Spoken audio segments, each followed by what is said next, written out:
UFC 300 is one of, if not the biggest letdowns in MMA history. UFC 200 happened almost 8 years ago. Is this really what we have waited close to a decade to see?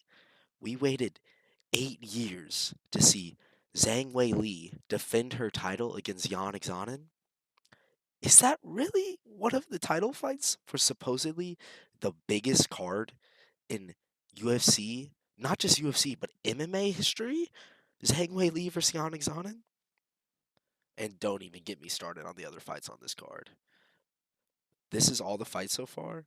The only fight that I'm really dying to see on this card for the biggest fight in MMA history is Charles Oliveira versus Arman Tsutsukian.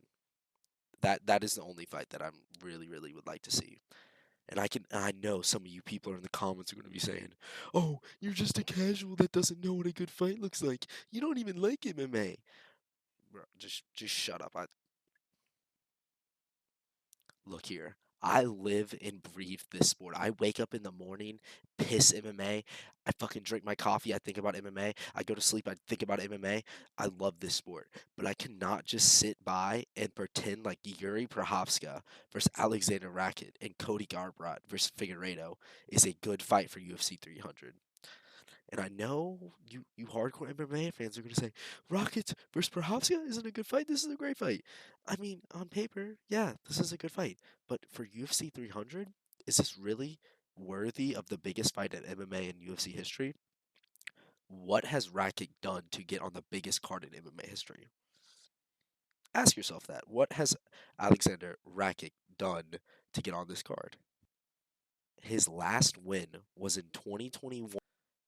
Like, come on, UFC. You've had years to prepare for this. What even is this? Which brings me into my next point of why UFC 300 is a massive letdown. What in the world is Dana White doing? This is the video of Dana announcing the Zhang versus Xonan fight on his Instagram. All right, everybody. On August 13th, 2019, history was made when Weili Zhang beat Jessica Andrade to become the first Chinese champion in UFC history. Well, guess what? 5 years later, we will see history being made again as Weili Zhang faces number one contender Yan Xiaonan for the UFC strawweight title on UFC 300. And this is the first time two Chinese contenders have faced off for a world title. Why is this such a badass fight? Let me tell you why. Weili Zhang has 19 finishes and 24 wins. That's an 80% finish rate. She is tied for second most title wins in strawweight history, and she was involved in arguably one of the greatest fights ever versus Joanna Jędrzejczyk.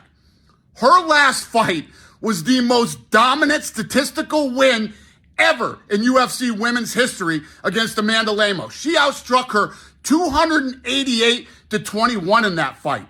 She landed the most strikes on the ground by a UFC strawweight ever.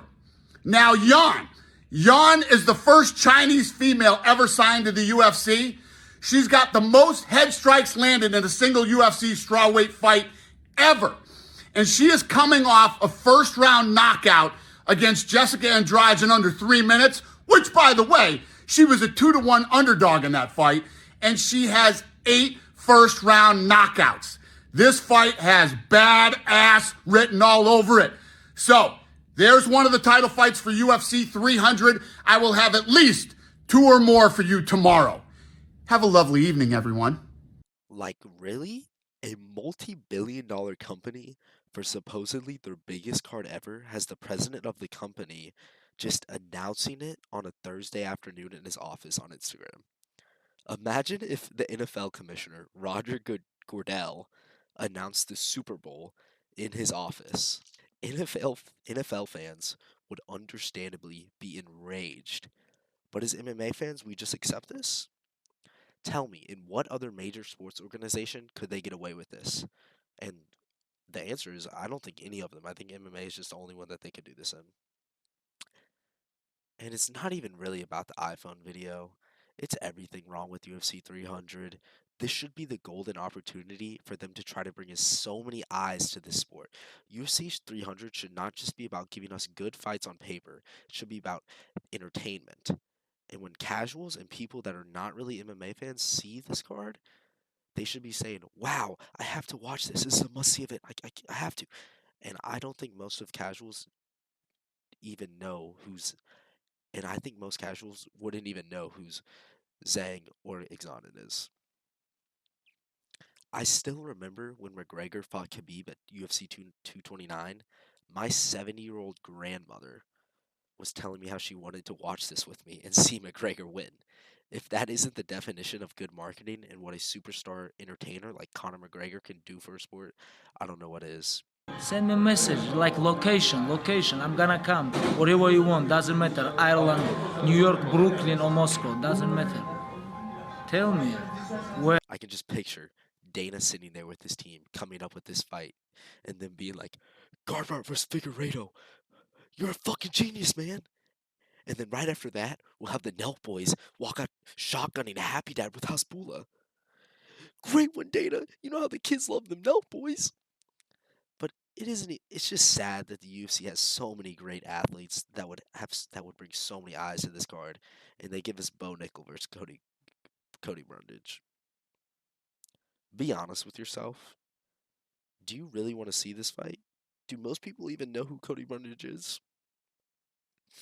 And but hopefully 299 will be a banger and it will lift our spirits for a minute until we have to watch UFC 300 and see how garbage it is. But I hope you know, as MMA fans, we really do deserve better, and I hope you think that too. And I think even if we keep on hating on this dog shit, maybe they'll change, but you never know. But that's all I got. See you, boys.